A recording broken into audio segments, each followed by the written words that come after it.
नमस्कार दोस्तों, मेरा नाम है पंकज दुबे और आज हम बात करने वाले हैं दोस्तों अमेरिका और इजराइल के रिश्तों के बारे में। आज हम समझेंगे कि मिडिल ईस्ट में अमेरिका जिस तरह से इजराइल का समर्थन करता है, तो ये अमेरिका की मजबूरी है या अमेरिका की ये जरूरत है, उसको आज डिटेल में हम यहाँ पे आज समझने वाले हैं दोस्तों। हालांकि आपने देखा होगा कि बीते कुछ सालों में आपने देखा होगा कि जो इजराइल और अमेरिका के जो रिलेशन थे वो बहुत ज्यादा और मजबूत हुए हैं। चलिए, उसको आप इस तरह से समझ सकते हो कि जब से ये गाजा का युद्ध चल रहा है, उस बीच में इजराइल को करीब 18 बिलियन डॉलर की मदद की है। किसने? अमेरिका ने। और 4.86 बिलियन डॉलर का अतिरिक्त सैन्य निवेश भी किया है। किसने? अमेरिका ने। कहां पे? इजराइल में। तो ये जो अमेरिका है, वो मिडिल ईस्ट में इजराइल को इतना ज्यादा इंपॉर्टेंस क्यों देता है? तो सवाल उठता है ये कि सर अमेरिका चाहता क्या है? तो अमेरिका चाहता है कि एक स्ट्रांग होल्डिंग रहे हमारी, कहां पे? मिडिल ईस्ट में। वो तभी पॉसिबल हो पाएगी जब एक आपका एक मजबूत अलाई बोलते हैं ना, पूरा कंट्रोल करने के लिए वहां पे रहे। अब अमेरिका तो इधर चल करके आएगा नहीं, तो अमेरिका ने उसका रास्ता ढूंढ लिया, इजराइल। एक छोटा सा देश जो सबको डराते रहता है, जिसका जन्म ही हुआ है डर से। अब ये इजराइल हमेशा डर में रहता है। इजराइल को पता है अगर मारेंगे नहीं ना तो मर जाए। तो इनकी कुछ पॉलिसी ऐसी है, मारो मारो और जिंदा रहो, अटैक एंड सर्वाइव, इनका पॉलिसी चलता है। तो अमेरिका ने वो ढूंढ लिया भाई साहब अलाई, कौन? इजराइल। तो चलिए समझते हैं कि ये शुरुआत कहां से हुई। अब यहाँ पे देखिए दोस्तों, 7 अक्टूबर को गया हुआ, इजराइल पर हमला हुआ। किसने किया? हमास ने किया। और वो युद्ध अभी तक जानते हो आप चल ही रहा है पूरी तरह से। गाजा का बैंड बजा दिया। गाजा में बोलते हैं ना, ऐसा बाजा बजाया इजराइल ने कि आप जानते ही हो। अब बोलते हैं ना, लेबनान में इनको हिजबुल्ला को ठोक रहा है, फिर हुतीस को ठोक रहा है। मतलब तीनों साइड से, पहले हिजबुल्ला, हमास को, हिजबुल्ला को, हुतीस को, तीनों को एकदम ट्रायंगल बना करके क्या कर रहा है? लाइन से ठोक रहा है। और अमेरिका खाली क्या कर रहा है? निंदा कर रहा है। और अगले दिन पेमेंट आ जा रही, वेपन्स आ जा रहे हैं। तो अमेरिका इन सब में खाली निंदा कर रहा है, एक अच्छे पिता की तरह और एक अच्छे दोस्त की तरह। इजराइल के सारे गुनाहों को क्या कर देता है? नजरअंदाज कर देता है। यूनो में मुद्दा जाता है, ले बीटो, ले बीटो।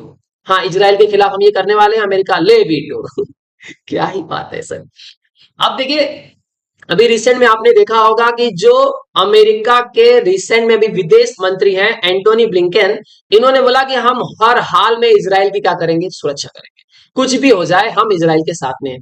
कुछ बहुत सारे ऐसे बोलते हैं ना, आर्टिकल छपे थे या कुछ ऐसी खबरें आ रही थी कि अगर ट्रंप नहीं आएंगे, जो बाइडन ही रह जाएंगे, तो हो सकता है कि इजराइल को उतने सपोर्ट ना मिले, अमेरिका अपना सपोर्ट वापस ले सकता है। ऐसा कुछ भी नहीं होने वाला। चाहे ट्रंप आए, चाहे कमला हैरिस आए, इजराइल को मदद मिलती रहेगी, क्योंकि ये अमेरिका की पॉलिसी है। तो इसमें कोई शक लेने की जरूरत नहीं है।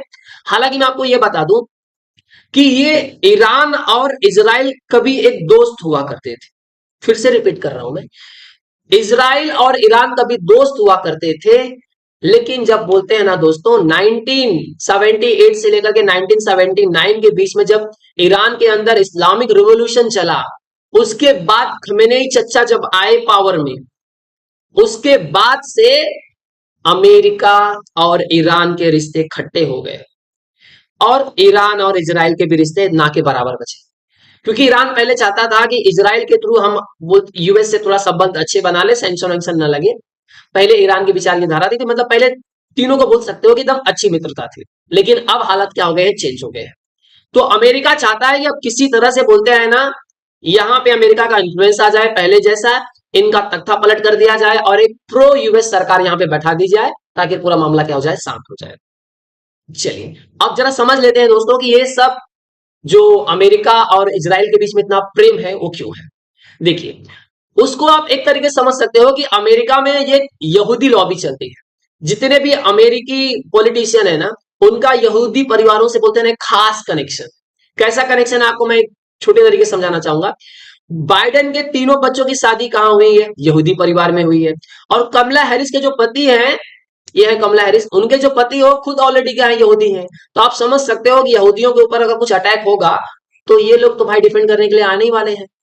और पूरा पैसा इनको कौन देता है? यहूदी देते हैं। इनके इलेक्शन में स्पॉन्सरशिप करने का काम कौन करता है? यहूदी करते हैं। पूरा समझिए, बोलते हैं ना, यहूदी का दम अच्छा खासा बोलते हैं ना नेटवर्क बना हुआ है और बहुत भयंकर प्रभाव है यहूदियों का। पहला रीजन तो ये हो गया। चलिए और डिटेल में समझते हैं दोस्तों। जब 14 मई 1948 को जब इजराइल स्टेट ऑफ इजराइल की घोषणा हुई, तो 11 मिनट के अंदर अमेरिका पहला था देश ऐसा था जिसने बोल दिया कि हम भैया इजराइल को मान्यता देते हैं कि इजराइल एक देश है, उसकी हम मान्यता देते हैं। तो पहला इजराइल को एज अ कंट्री जो पहचानने वाला देश था वो कौन था? अमेरिका। अमेरिका ने 11 मिनट में बोल दिया हाँ हम इजराइल को एक देश मानते हैं। तो अब यहां पे देखिए कि उसके बावजूद भी बोलते हैं ना, अमेरिका ने इजराइल को ये तो बोल दिया कि हाँ आप एक कंट्री हो, लेकिन उसके बावजूद भी ज्यादा रिश्ते अच्छे नहीं थे अमेरिका और इजराइल के। क्योंकि आप उसको इस तरह समझ सकते हो कि जब 1956 में इजराइल ने स्वेज नहर पर कंट्रोल के लिए इजिप्ट पे क्या कर दिया, हमला कर दिया, तो अमेरिका क्या हो गया था, इसके खिलाफ खड़ा हो गया था। और 1960 में जब इजराइल ने न्यूक्लियर वेपन्स बनाने की कोशिश की थी, तो भी अमेरिका ने क्या किया था, इसका बहुत भयंकर तरीके से विरोध किया था। फिर समय आता है दोस्तों 1967 का, जब इजराइल और अरब देशों के बीच में युद्ध होता है और इजराइल क्या हो जाता है, जीत जाता है। फिर अमेरिका को दिखता है यार ये बंदा तो मजबूत है। फिर अमेरिका की नजर पड़ती है इजराइल पे कि भाई इसको अपने साइड में ले लो। ये इन लोग को आराम से बोलते हैं, देखो दोस्ती कोई किससे करता है, एक मजबूत इंसान, एक पावरफुल इंसान से दोस्ती करता है। तो अमेरिका को लगा कि भाई मजबूत कौन है, इजराइल, इससे दोस्ती कर लो, बाकी के तो हम बैंड बजा ही देंगे। तो उसने मिडिल ईस्ट में अपना एक अच्छा पार्टनर देखा, कौन, इजराइल। और फिर दोस्तों जब 1973 में जब इजराइल का वापस से अरब देशों के साथ में युद्ध हुआ, तो अमेरिका ने पूरा समर्थन दिया, ले भाई क्या चाहिए, वेपन्स, पैसा जो चाहिए लेके जाओ। लेकिन जब 1979 में ईरान में इस्लामिक जब क्रांति आई, तो ईरान के अंदर अमेरिका विरोधी दम लहर चलने लगी, और अमेरिका को इजराइल पर जो बोलते हैं ना डिपेंडेंसी बहुत ज्यादा बढ़ गया कि भाई साहब खाली इजराइल ही क्या कर सकता है, हमको बोलते हैं ना मिडिल ईस्ट में स्ट्रॉन्ग होल्डिंग दे सकता है। क्योंकि ईरान किससे तो दोस्ती इनकी दम ना के बराबर हो गई, खत्म हो गई। फिर आता है समय दोस्तों कि आप अमेरिका और इजराइल के बोलते हैं ना खास पार्टनर के बीच में ये भी चीजें आप देख सकते हो कि अमेरिका हर साल बोलते हैं इजराइल को 1.8 बिलियन डॉलर की मदद करता है। ये क्यों करता है? एक कहानी है दोस्तों की, लेबनान में जब बैरूत, लेबनान की जो राजधानी है बैरूत में, जब अमेरिकी जवानों के टाइम पे जब ये हिजबुल्लाह और आतंकवादियों ने जब हमला किया, तो उसमें 200 से अधिक अमेरिकी सोल्जर्स क्या कर दिए गए थे, मार दिए गए थे। तो उसका बदला लेने का काम अमेरिका ने किसको दे दिया, इजराइल को। इजराइल को खुली छोड़ दी थी, और इजराइल ने बोलते हैं ना आधे लेबनान को पूरा रौंद डाला, इतना धोया, इतना मारा ना, सपाचट कर दिया। और उसके बाद अमेरिका और इजराइल के रिश्ते और मजबूत हो गए। अमेरिका बोला वेरी गुड, बहुत काम के इंसान हो तुम। अब यहां पे आप देख सकते हो दोस्तों, इन सब के बीच में अमेरिका की हमेशा ये कोशिश रहती है कि मिडिल ईस्ट में इजराइल को बाकी की जो कंट्रीज है वो भी समर्थन दे रही कि हम उनको एज अ कंट्री क्या करते हैं, एक्सेप्ट करते हैं। तो इसमें अमेरिका कामयाब भी हुआ। अब यहाँ पे देख सकते हो इजिप्ट और जॉर्डन ने एक्सेप्ट कर लिया है कि हम इजराइल को एज अ कंट्री क्या करते हैं, मानते हैं। अब इसमें रिसेंट में ये भी न्यूज आई थी कि सऊदी अरेबिया को बोल रहे थे, अमेरिका बोल रहा था भैया आप भी क्या करो, रिकॉग्नाइज कर लो इजराइल को एज ए कंट्री। तो सऊदी अरेबिया के प्रिंस थे, बोलते हैं ना बाबा ये हमसे नहीं हो पाएगा, हम अगर कहीं उसको बोलेंगे हाँ भैया इजराइल एज ए कंट्री में उसको रिकॉग्नाइज करता हूं तो मेरी हत्या हो जाएगी, मुझे मार दिया जाएगा, प्लीज हमसे ये मत करवाओ। और प्लस यूएई और कतर से भी अमेरिका ने पूरी तरह से बोलते हैं ना बैलेंस बना करके रखा है कि ये लोग भी ज्यादा इजराइल के खिलाफ कुछ ज्यादा चूचाव करते नहीं है। तो आई होप सो दोस्तों आप इस छोटे से बोलते हैं वीडियो से आप समझ चुके होंगे कि इजराइल और अमेरिका के बीच में जो रिश्ते हैं वो आगे आने वाले समय में और अच्छे होंगे। और अमेरिका एज एक बोलते हैं ना स्ट्रॉन्ग अलाई अगर किसी को देखता है तो सिर्फ इजराइल को देखता है कि मिडिल ईस्ट में जिसको वो बोलते हैं ना खाली पावर्ड करेंगे। तो इजराइल जो काम अमेरिका करना चाहता है, अपने हाथ गंदे नहीं करना चाहता, वो किससे करवा लेता है, इजराइल से करा लेता है।